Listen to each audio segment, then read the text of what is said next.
Gloire à Dieu. Nous allons parler de la grâce de Dieu. Nous allons parler de la grâce qui est le régime que Dieu a décidé pour nous, pour fonctionner avec lui, pour le recevoir et pour marcher avec lui. Et nous commençons par lire Tite. Tite, au chapitre 2.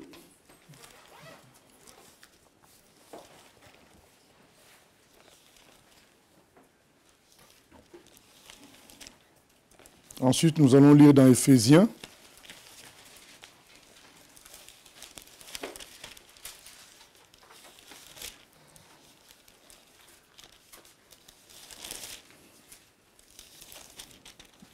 Il est écrit au verset 14, Tite 2, excusez-moi, à partir du verset 11 jusqu'au verset 14. « Car la grâce de Dieu, source de salut pour tous les hommes, a été manifestée. Elle nous enseigne à renoncer à l'impiété et aux convoitises mondaines et à vivre dans le siècle présent selon la sagesse, la justice et la piété, en attendant la bienheureuse espérance et la manifestation de la gloire du grand Dieu et de notre Sauveur Jésus-Christ, qui s'est donné lui-même pour nous, afin de nous racheter de toute iniquité et de se faire un peuple qui lui appartienne, purifié par lui et zélé pour les bonnes œuvres. » Le frère Paul dit, tout ça c'est la grâce de Dieu, la purification, les bonnes œuvres qu'on peut produire, ça vient de la grâce de Dieu qui nous a apporté le salut. La grâce, c'est le fait que quelque chose soit gratuit, que tu n'aies pas travaillé pour obtenir ça. C'est ça la grâce. C'est un don, c'est un cadeau. Il dit, la source de salut, c'est le cadeau. Donc c'est un cadeau de Dieu, le salut. C'est par grâce que Dieu nous sauve. Il ne nous sauve pas parce que quelqu'un aurait manifesté des côtés bons. Non, il nous sauve parce que nous acceptons qu'il nous sauve. Lui, il veut sauver, c'est gratuit. Et notre part à nous, c'est de dire oui. C'est ça, cette grâce-là. Ce n'est même pas nous qui trouvons Dieu. Au fait, il se révèle à nous, par grâce encore, parce que naturellement, dans sa pureté, dans sa sainteté, il n'y avait aucun contact avec nous. Parce que nous avons hérité du péché de notre ancêtre Adam. Donc, pas de contact. Ce contact-là qui permet par le Saint-Esprit qu'on le saisisse et qu'on vienne à lui, c'est un cadeau qui vient de lui. C'est sa grâce. Donc, dès le départ, c'est un cadeau, c'est une grâce. Et le frère Paul dit, c'est cette grâce-là qui, après, produit en nous de bonnes œuvres, qui nous purifie. C'est cette grâce-là. Nous devons nous habituer à la grâce de Dieu. Et je sais que ce n'est pas difficile, parce que même les gens qui sont chrétiens depuis longtemps ont parfois du mal avec la grâce de Dieu, avec la gratuité, puisque le monde est tellement rempli de la non-grâce. Dans le monde, on doit tout mériter. En classe, au travail, partout, il y a des comparaisons, il y a des compétitions, il y a des rivalités. Donc du coup, la grâce, c'est quelque chose d'exceptionnel qui vient de Dieu. Et on a besoin à chaque fois qu'on nous rappelle ça, que tu dois marcher par grâce. Et c'est ce que le frère Paul rappelle à Tite. C'est la grâce de Dieu qui nous a apporté le salut. Et nous lisons la même chose à peu près dans Éphésiens 2, 8 à 10. Éphésiens 2, 8 à 10. Il est écrit ceci. « Car c'est par la grâce que vous êtes sauvés. » Et là, il précise bien, hein, par le moyen de la foi. Et cela ne vient pas de vous, c'est le don de Dieu. Il dit, c'est le cadeau de Dieu. Ça ne vient pas de vous, le salut. C'est Dieu qui vous l'accorde, qui vous donne gratuitement, sans que vous l'ayez mérité. Ce n'est point par les œuvres, afin que personne ne se glorifie. Donc, personne ne peut dire, c'est parce que j'ai fait ceci que Dieu m'a sauvé, non. Dieu a tout préparé pour ton salut.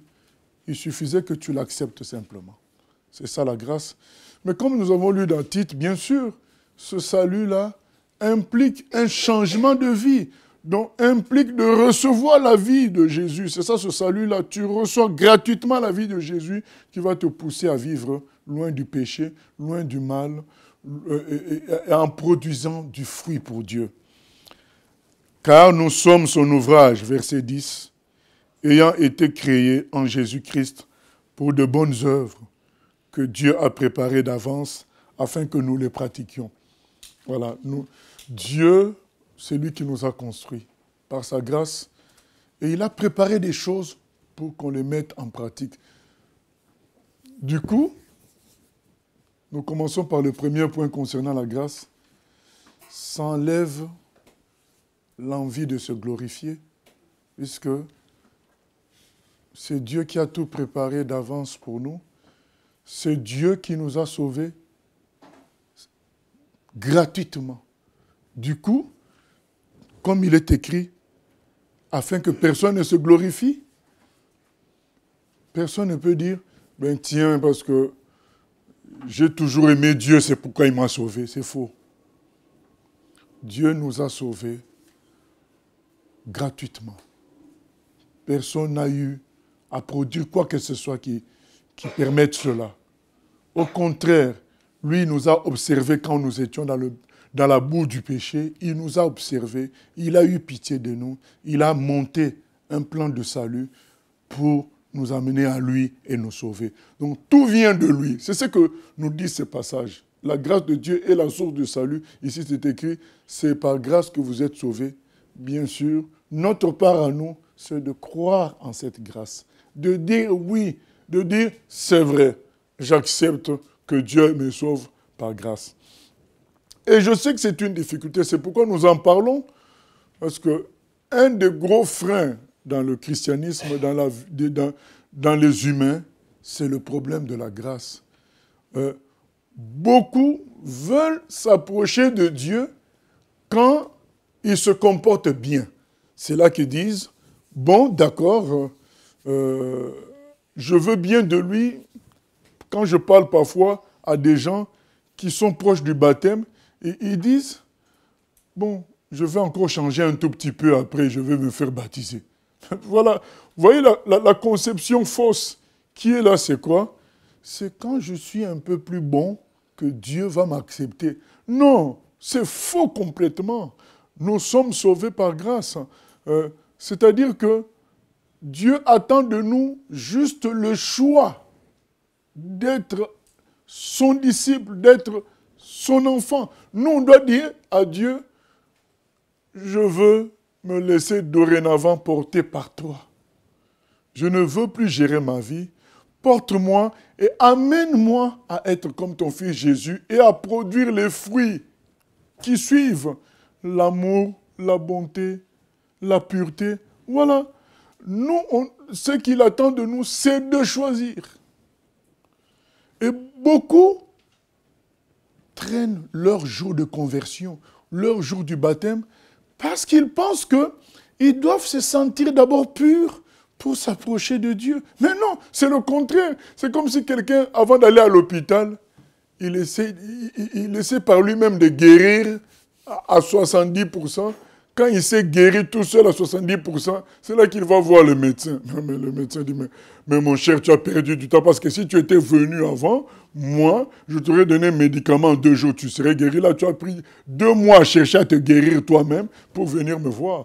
C'est de l'erreur. C'est de l'erreur.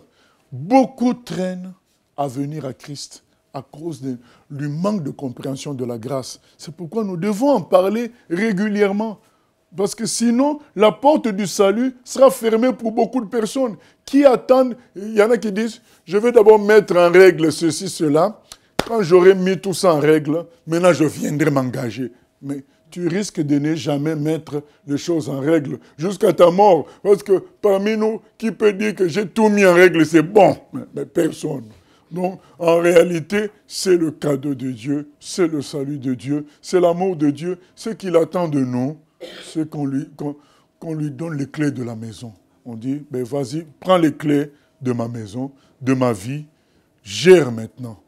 Je veux me laisser porter par toi. Là, il dit oui, j'en suis capable. Dieu est fier. Il te dira, oui, lui, il est capable. Il est capable de te maintenir pur. Il est capable de te faire porter du fruit du Saint-Esprit. Il est capable de t'utiliser. Mais à condition que tu lui donnes les clés de la maison, les clés de ta vie, les clés de ton cœur. Quand tu lui donnes ça, le salut vient dans ta maison. Comme quand Zachée a ouvert la porte de sa maison au Seigneur Jésus. Quand il l'ouvre, en fait, il avait ouvert la porte de son cœur en même temps. Et la conséquence, c'est que, vous connaissez l'histoire de Zachée, Jésus ne lui a pas dit des paroles de lui-même. Il a dit qu'il va donner la moitié de ses biens aux pauvres et il va rembourser ceux à qui il a volé. Parce qu'il avait ouvert les portes de son cœur et la grâce de Dieu l'a saisi, l'a transformé. C'est ce que Dieu attend de nous. Dieu attend de nous qu'on accepte d'être sauvés gratuitement en ouvrant nos cœurs, en donnant les clés à Dieu. Dit, Seigneur, aie pitié de moi et prends le contrôle de ma vie. Et à cause de l'incompréhension, du manque de compréhension de cette affaire, beaucoup traînent encore et risquent de voir les portes du paradis fermées à eux parce qu'ils attendent de se sentir en forme par rapport au péché, en forme par rapport à la vérité pour pouvoir s'approcher de Dieu. C'est une erreur. Au contraire, c'est quand tu te sens perdu, que tu sens que le péché te terrasse. C'est là que tu dois dire, Dieu, viens t'occuper de l'affaire. Je m'abandonne à toi. C'est pourquoi Jésus a dit, venez à moi, vous tous qui êtes fatigués et chargés. Il n'a jamais dit, venez à moi, vous qui vous sentez bien. Non, venez à moi, vous qui portez un fardeau très léger du péché. Moi, je sauve les gens qui ont un petit fardeau du péché. Non, il dit, vous qui êtes chargés et fatigués, tellement que ça vous terrasse. Certains péchés te terrassent. Jésus dit, viens. C'est lui qui t'appelle. Il dit, viens. Je peux te sauver, je peux te délivrer, te transformer en nouvelle création. Alors, il ne faut pas traîner à s'engager avec le Seigneur. Il faut lui donner juste les clés de la maison et avoir la décision, avoir le choix, faire le choix de lui ressembler. Et lui s'occupe du reste. C'est très important de comprendre ça et d'expliquer ça aux gens. Parce que certains, en regardant le bon comportement des enfants de Dieu, ils se disent, ah, moi je ne suis pas encore prêt. Qui a été prêt un jour? Personne. C'est qu'un jour, nous nous sommes fatigués. Nous n'avions plus voulu continuer par nous-mêmes. C'est ça qui nous a amenés au Seigneur. Ce n'est pas parce que nous avons été prêts. C'est parce que nous nous sommes dit, je ne peux plus continuer comme ça. Nous ne pouvons plus continuer comme ça. Que Dieu m'aide. Que Dieu m'aide. C'est comme ça que les gens sont sauvés. Disons-le à quiconque, il ne faut pas traîner. Quand on entend la voix du Seigneur, il ne faut pas endurcir le cœur. Le salut est gratuit. C'est comme si on dit à quelqu'un, ben écoute, il y a 500 000 € qui se donnaient en 13e mois exceptionnellement cette année. Et tu peux aller déjà prendre ça si tu veux. Et la personne dit, bon, j'attends encore 1 mois. Est-ce que ça c'est possible sur cette terre d'entendre quelqu'un dire, j'entends encore 1 mois? Nous, à peine, on nous a appris qu'on pouvait être remboursé un peu parce que l'avion d'Air France était en retard de 6 heures, nous avons appris que nous pouvions être remboursés. Quand on a enquêté, on a vu que c'était vrai. Bien aimé, le diacre Boris a rempli le formulaire tout de suite. Tout de suite, nous nous sommes fait rembourser pratiquement le même jour. Qui va attendre tout le monde va se dire, mais peut-être qu'en attendant, ça risque de disparaître. Le formulaire sur Internet, remplissons vite. Bien aimé, c'est ça. Qui va attendre? Pourquoi attendre d'être sauvé comme si c'est toi qui vas te sauver? Le salut est donné gratuitement. C'est très important. Première chose, ça nous enlève l'orgueil, ça nous enlève la fierté de se dire « je suis chrétien, je suis ceci, je suis... » Non, tu as été sauvé par grâce. Sois humble.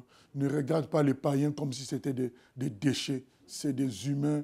C'est toi avant. Donc, respecte ça, puisqu'aujourd'hui, toi, tu es devenu enfant de Dieu. Respecte-les plutôt et prie pour eux, pour qu'ils capitulent aussi, ils viennent à Dieu. Donc, ayons une attitude de reconnaissance vis-à-vis de Dieu, d'humilité par rapport au salut.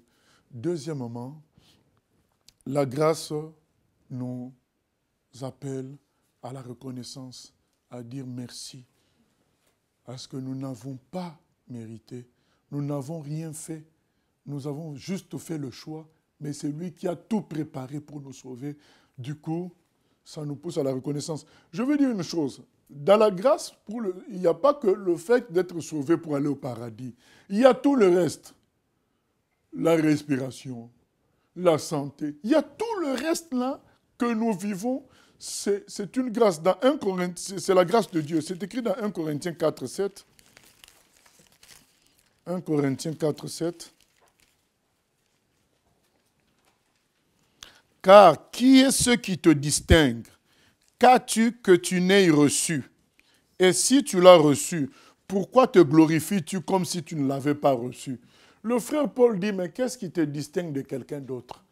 Rien du tout, tu es comme tout le monde. Ce que tu as là, qui semble différent, c'est la grâce de Dieu qui t'a été accordée. Que tu sois sauvé, c'est la grâce de Dieu. Que tu sois intelligent, c'est la grâce de Dieu. Que tu manges, c'est la grâce de Dieu. Il dit, mais tout ce que tu as, ça a été donné. Au fait, la grâce va nous habituer au fait que c'est Dieu qui donne tout, le régime de la grâce. C'est Dieu qui donne tout. Du coup, mon travail à moi chaque jour, ça serait quoi? De dire merci, de louer, de le bénir. C'est ça mon travail. Merci. Merci pour ceci, merci pour cela. Je peux vous dire qu'un des freins, je l'ai dit pour les non-convertis, ou pour les gens qui sont prêts de se convertir, ou pour les gens qui sont prêts de se faire baptiser, eh bien, c'est le fait qu'ils méconnaissent la grâce, ils traînent. C'est un blocage. Satan utilise ça à fond. À fond pour dire, mais non, tu n'es pas encore prêt, tu aimes encore telle chose. Parfois, ce n'est pas même toi-même qui te le dit, c'est un démon qui te le dit, mais tu crois que ça vient de toi-même. Ah oui, mais ce n'est pas encore le moment. Regarde ta vie. Eh ben, il bloque beaucoup de gens comme ça, mais il freine aussi beaucoup de chrétiens. Il freine beaucoup de chrétiens en leur disant, tu n'y arriveras pas. Voilà. Nous avons lu que tout ce que nous avons reçu, ça vient de la grâce de Dieu. Mais Satan te dira, tu n'y arriveras pas. Il va te pousser à chercher à t'en sortir par toi-même. Tu n'y arriveras pas. Et toi aussi, tu commences à chercher, c'est vrai, que ça fait un moment que je suis dans la chose, mais ça n'aboutit pas. Tu n'y arriveras pas. Au lieu de te souvenir que c'est par grâce que nous recevons tout, tu vas commencer à vouloir bâtir ce que Dieu doit te donner. Au lieu d'aller tout simplement auprès de Dieu et de dire, Seigneur, j'ai besoin de ceci. Seigneur, j'ai besoin de cela. Beaucoup sont freinés dans leur progression chrétienne parce qu'ils calculent, est-ce qu'ils sont capables? Est-ce qu'ils supporteront? Il y a des gens qui ont l'appel pastoral et me disent, mais est-ce que avec mon caractère, je supporterai les gens? Mais si c'est l'appel de Dieu, demande la grâce de Dieu pour le changement de caractère. Si c'est la grâce de Dieu, demande que Dieu t'aide à supporter cette vie-là. Beaucoup, je peux vous dire la vérité, beaucoup sont restés, surtout certaines femmes, sont restées célibataires pendant longtemps à cause des complications. Non, moi je n'aime pas telle chose, je n'aime pas telle chose, je ne supporterai pas ceci, je ne supporterai pas cela. Mais quand nous sommes conscients que c'est par grâce que nous recevons les choses, nous allons croire en même temps que Dieu donnera la grâce pour tout. S'il te fait la grâce du mariage, il te donnera la grâce aussi de le supporter. S'il te fait la grâce d'un enfant, il te donnera la grâce aussi de le supporter, de t'en occuper. Tout est grâce. Tu ne peux pas, d'un côté tu reçois une chose par grâce, mais tu veux bâtir le soin de la chose par toi-même. Non. Si tu as reçu la chose par grâce, ben laisse encore la grâce t'aider à t'occuper du reste. Bien-aimés, sortons de ce blocage. Beaucoup sont dans le blocage. Je n'y arriverai pas. Ce n'est pas pour moi. Ce n'est pas de mon niveau. Et ils n'avancent pas. Et d'ailleurs, certains chrétiens qui sont tombés dans le péché, au lieu de s'en sortir par grâce, ayant lutté pour s'en sortir par eux-mêmes et échoué, qu'est-ce qu'ils font? Ils changent la parole, ils adaptent la parole à leur plaisir, à leur bêtise. Donc la parole maintenant s'adapte comme ça, ils ne vont pas se reprocher d'être dans le péché, d'être dans l'erreur. C'est mauvais, c'est très dangereux. Soyons humbles. Quand nous sommes pris dans un défaut, reconnaissons notre erreur. Ne changeons pas la parole en disant « Oui, mais c'est à cause d'un tel. Mais ils ne m'ont pas appelé, ils ne m'ont pas fait ceci. » Ils ne m'ont pas souhaité le vœu et c'est pourquoi j'ai fait ça. Non, ça c'est des nouvelles doctrines que tu veux créer. La parole de Dieu dit, c'est que tu veux que les autres te fassent, fais-le pour eux. Et on va vouloir changer la parole pour faire que nos erreurs ne soient plus des erreurs. Au lieu tout simplement de te tourner vers Dieu et de dire, j'ai du mal, Seigneur, à supporter un tel. Fais-moi grâce de le supporter. J'ai du mal avec ceci. Aide-moi. Satan va te dire, ben écoute, il y a 4 jours à peine, tu avais péché. Là, tu fais le même péché. Et tu crois que Dieu va quand même toujours supporter, te pardonner comme ça? Trop, c'est trop. La parole nous dit, c'est par grâce que nous sommes sauvés. Jésus a dit à Pierre, il faut pardonner 70 fois, 7 fois. S'il demande à un humain de pardonner à l'infini, à combien plus forte raison Dieu lui-même. Et le frère Paul dit, cette grâce a été manifestée à la croix. Jésus a payé pour tous les péchés. Qu'aucun péché ne nous exclut de la grâce. Repentons-nous et continuons. C'est vrai que c'est honteux que pour la chair de te repentir 4 jours après avoir commis le même péché. Ou bien même le matin, tu as te repenti à 15 heures encore. Ben, écoute, bien-aimés, souvenons-nous que c'est gratuit. C'est gratuit. Qui a déjà dit, j'ai beaucoup respiré le matin à 15 heures, j'arrête? Personne. Nous continuons toujours à respirer. C'est que c'est gratuit. Pourquoi nous arrêterions la grâce de Dieu? Ça, c'est la stratégie du diable. Vous savez, la grâce, c'est l'ennemi de Satan. Satan, son système, c'est de te dire, tu ne vas pas y arriver. Tu es mauvais. Tu es moins que les autres. Ça, c'est le système de Satan. Il te déstabilise. En même temps, ça te pousse maintenant même à t'énerver contre Dieu. Mais comment moi, il m'a créé comme ça, les autres réussissent, pas moi. Et finalement, tu restes dans ton péché. Ah ben, je n'ai pas le choix, j'ai été mal créé. Tu condamnes Dieu en même temps. Tu te condamnes toi-même, tu es perdu. Mais Dieu te dit, viens recevoir le salut gratuitement, la paix gratuitement. C'est ça la grâce de Dieu. ça triomphe des flèches de Satan. Quand tu te souviens, oh mais finalement, je peux demander encore pardon. Oui, la petite voix diabolique te dit, mais c'est trop. Tu dis, mais non, c'est pas trop. Le salut de Jésus, l'œuvre de Jésus à la croix, ça me permet de demander encore pardon et de continuer ma vie. Combien de fois Satan a freiné les gens dans leur appel en disant, mais ça sera trop difficile. Et les gens vont avouer, hein. Ce qui est grave, c'est ça. Les gens avouent. Je sens, mais c'est compliqué, ça va être compliqué. Moi, je préfère être à ma place, derrière, et faire les choses comme tout le monde tranquillement. Bien-aimé, le Seigneur nous a donné des missions, il nous a donné des appels, il nous a donné des charges, et nous allons refuser ça parce que nous avons perdu foi en la grâce de Dieu.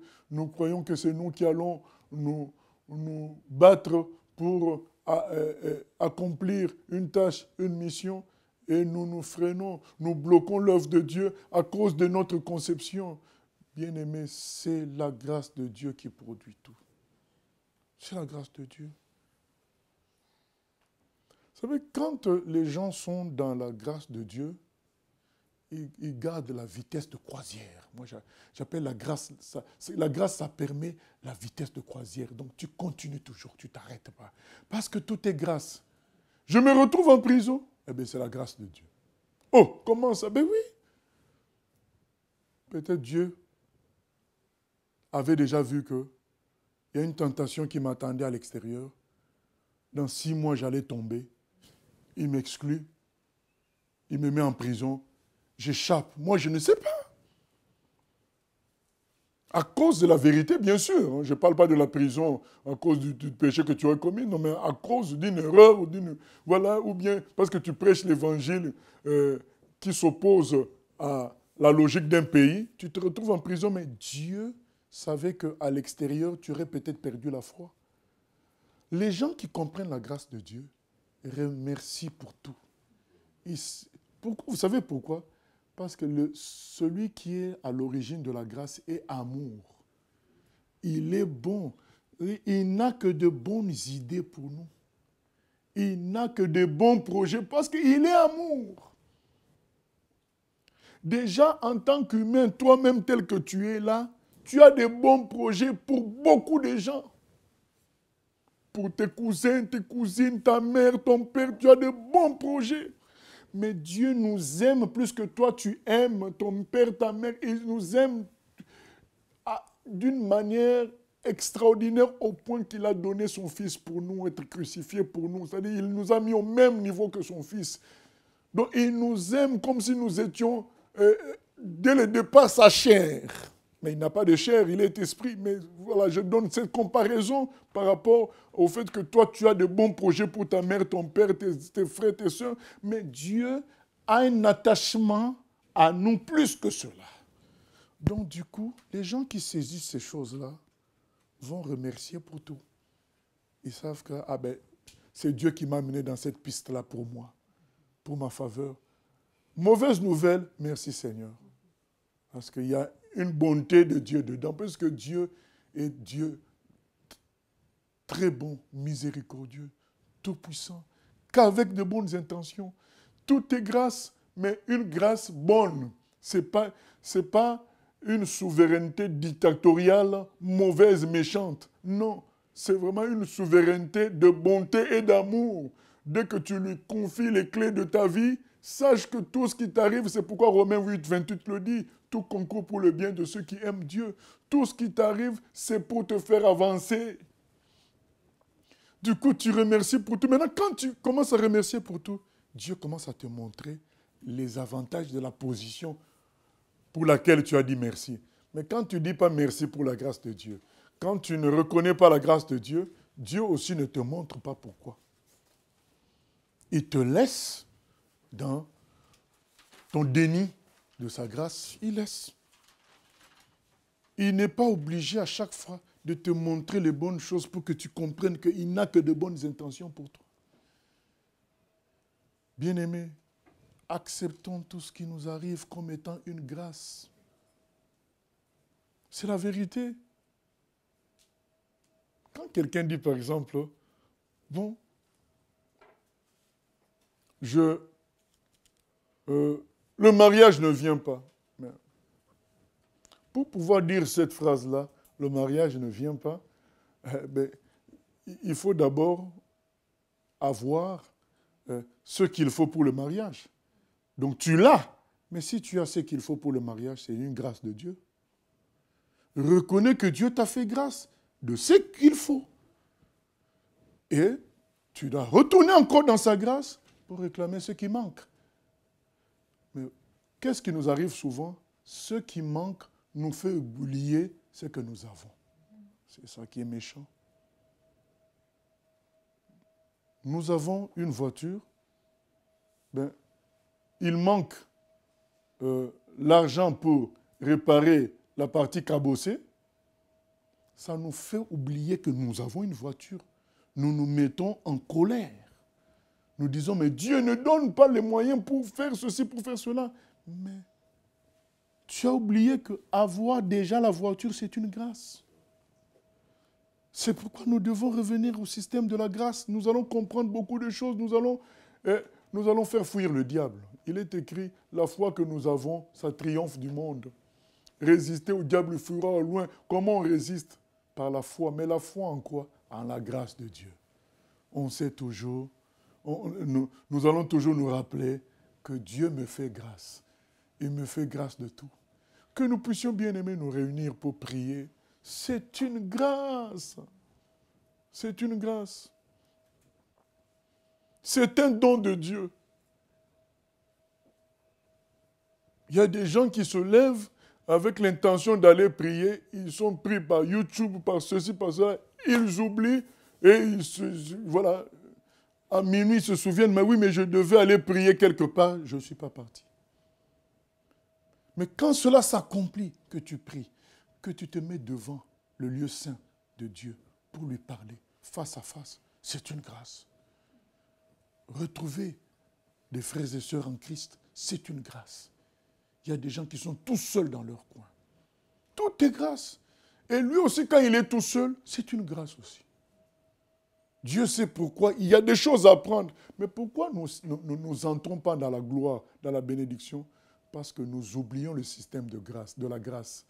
Nous croyons que c'est des erreurs de Dieu. Comment Dieu qui a fait les cieux et la terre, qui t'a créé, il peut faire des erreurs que toi tu découvres. Mais c'est impossible. Comment ça, lui t'a créé? Et toi, tu vas découvrir ses erreurs à lui. Il y a un problème. Il ne fait jamais d'erreur. Beaucoup de choses se sont fermées à nous parce que nous n'avons pas reconnu la grâce de Dieu. Si nous prenons pour habitude de dire merci à Dieu pour tout, de dire merci à Dieu pour sa grâce dans tout ce qu'il fait, nous allons voir les choses s'ouvrir. Au fait, ça sera comme si le ciel qui s'ouvrait. Le ciel nous est fermé parce que nous ne voulons pas du système de la grâce. Nous voulons du système des œuvres. J'ai fait ceci, j'ai beaucoup prié, je suis un chrétien, donc je dois avoir ceci. Dieu te dit non, je ne suis pas obligé de te donner ça. L'apôtre Paul est mort, la tête coupée.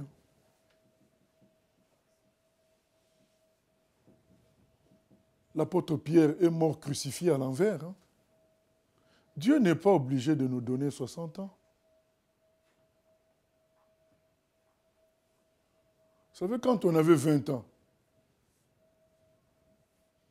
on apprenait que des gens mouraient, mais on trouvait logique qu'ils meurent. Ils ont 50 ans, ils ont 60 ans. Nous, on trouvait tout ça vieux. Maintenant, quand toi-même, tu atteins 50 ans, tu passes là, tu apprends qu'un ami est mort. Tu passes là, tu apprends qu'un autre est mort. Ou bien on te raconte l'histoire, quand tu demandes l'âge de la personne, tu dis, oh, mais c'est à peu près mon âge.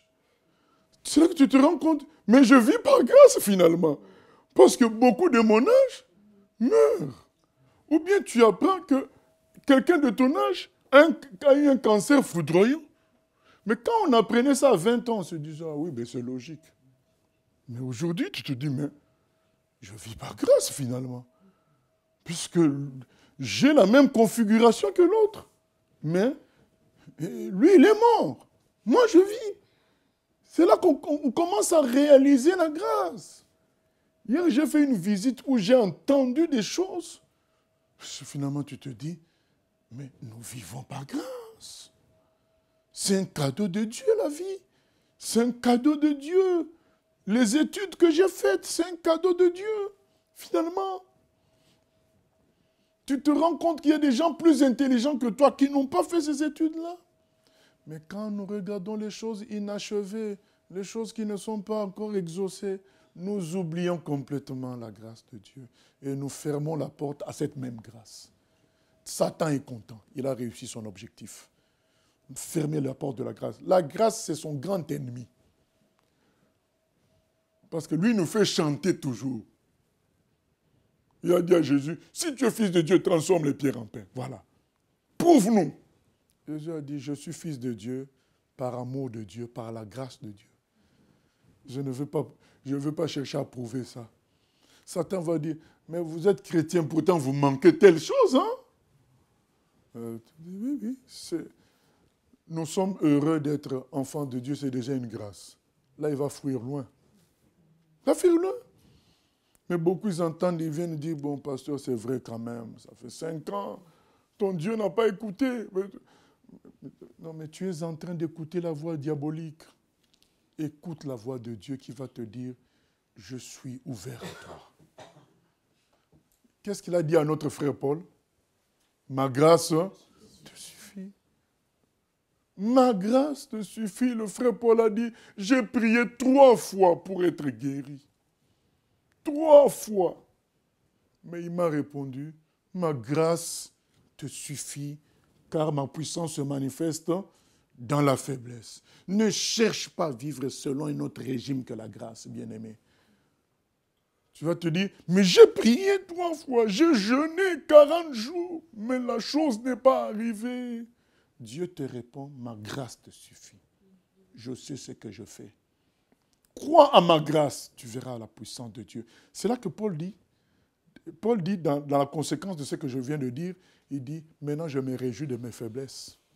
Je me réjouis des échecs, car c'est lorsque je suis faible que la puissance de Dieu se manifeste. Maintenant, il ne se confie plus en ce qu'il peut voir, il se confie dans le régime de la grâce. Il sait que dans le régime de la grâce est prévu les plus belles choses pour nous. Il fait confiance en ce régime. Je n'ai pas dit qu'il ne faut plus prier. Nous prions, nous demandons, pas de problème. Mais nous n'oublions pas que nous sommes sur le régime de la grâce avec un papa qui nous aime à fond et qui veut de belles choses pour nous. Donc pendant que nous prions, nous demandons, nous devons garder l'esprit de la grâce et que cela produise en nous de la joie, de la force, la vitesse de croisière. Nous continuons toujours le travail de Dieu parce que nous sommes sous le régime de la grâce. Mais dès que nous commençons à revenir sur le régime des œuvres, de la comparaison, de la loi, j'ai été correct, donc j'ai beaucoup prié, donc c'est fini. Satan va nous faire chanter à fond. Parce que pendant que toi tu te dis que j'ai beaucoup prié, un jour une voix va te dire, mais l'autre a beaucoup prié, plus prié que toi.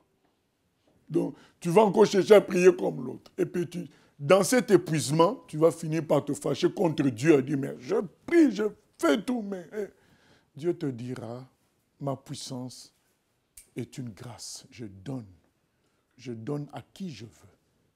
C'est une grâce. Il faut accepter cela. Bien-aimés, ce n'est pas pour nous faire,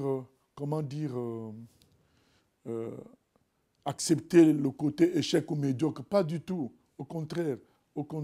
Si vraiment c'est la grâce de Dieu qui agit, donc ça veut dire que même quand nous sommes faibles, il peut agir. Au contraire. C'est juste pour nous dire que tout est sous contrôle. Et sous contrôle par un Dieu d'amour, de grâce qui va déployer les choses. Si nous nous ouvrons à la grâce, nous verrons les miracles. Nous verrons des choses extraordinaires. Nous nous sommes fermés la porte de Dieu parce que nous avons oublié la grâce. Qu'il nous aime et il veut nous donner les choses.